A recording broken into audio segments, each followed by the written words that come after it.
परमात्मा के गुण। कबीर पो पाटी पगड़ा भया और जागी जिया जून, सब काहू को देत है चोंच समाना चून। मर्द गरद में मिल गए रावण से रणधीर, कंस केश चानूर से हिरणा कुश बलबीर। तेरी क्या बुनियाद है जीव जन्म धर लेत, गरीब दास हरि नाम बिना खाली रह जा खेत। कबीर साहिब से सब होत है बंदे से कुछ नाही, वो राई से पर्वत करे फिर पर्वत से राई। कबीर हरि के नाम बिना नारी कुतिया होए, गली गली भोकत फिरे टूक न डाले कोई।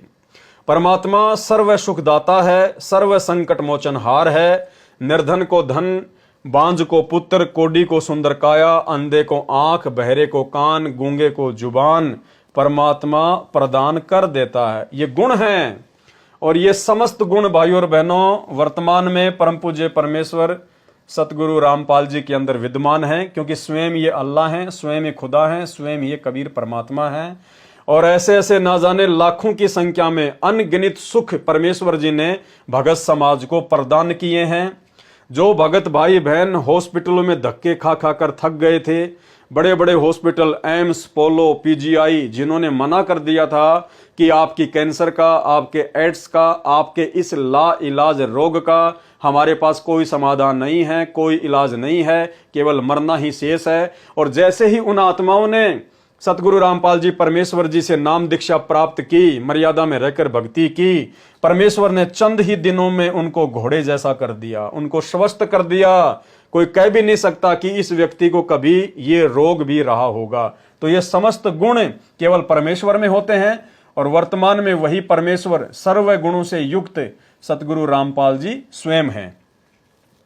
गरीब भक्ति बिना क्या होत है, भ्रम रहा संसार, रति कंचन पाया नहीं रावण चलती बार।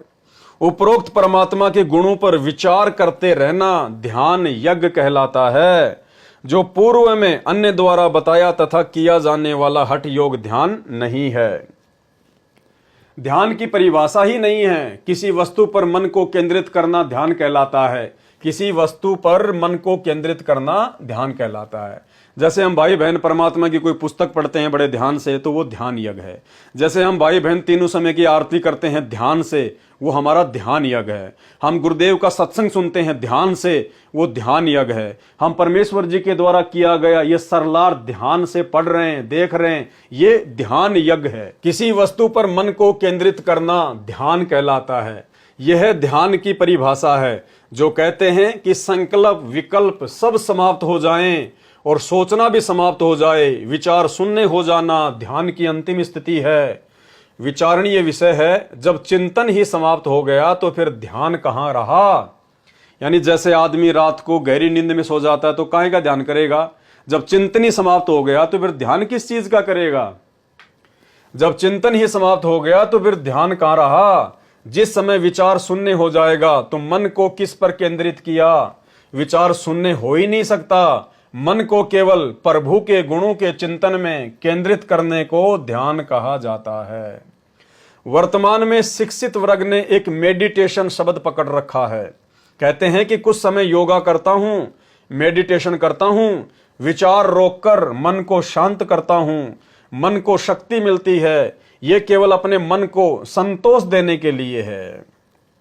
मन को रोका नहीं जा सकता, क्योंकि मन तो स्वयं काल है, ये रुक ही नहीं सकता। मन को अन्य विचारों से हटाकर कुछ देर अच्छे विचारों पर लगाया जा सकता है। मन के चिंतन की गति को धीमा किया जा सकता है, उसी से मन को कुछ आराम मिल जाता है। लेकिन जो केवल योगा अर्थात योग आसन ही करते हैं, उनका समय व्यर्थ जाता है। ये हम भगत भाई बहनों के लिए परमात्मा का संकेत है।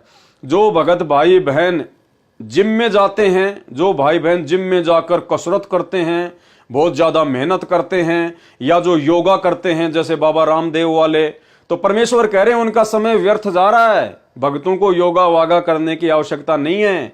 भक्तों को जिम में जाकर हार्ड वर्क करने की आवश्यकता नहीं है।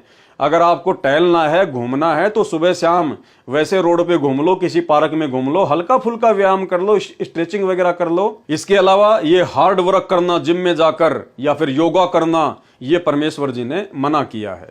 लेकिन जो केवल योगा आसन करते हैं उनका समय व्यर्थ जाता है और जो परमात्मा के गुणों का चिंतन करते हैं उनको ध्यान यज्ञ का फल भी मिलता है और योग भी हो जाता है। यानी हम जो परमेश्वर जी का सुमरण करते हैं, बैठकर परमात्मा जी का सत्संग सुनते हैं, कहते हैं उसमें हमारा ध्यान भी और ज्ञान भी दोनों यज्ञ हो जाते हैं हमारे, और उसमें हमारा योग भी हो जाता है। यह कहना कि योगा में मेडिटेशन अर्थात ध्यान करके मन को रोकता हूं, यह भ्रम है, वह ध्यान भी व्यर्थ है। इसलिए गुरु से दीक्षा लेकर फिर परमात्मा के गुणों का चिंतन करना ही असल में ध्यान मेडिटेशन है। इसी में मानव जीवन की सफलता। जो गुरु बचन पे डट गए,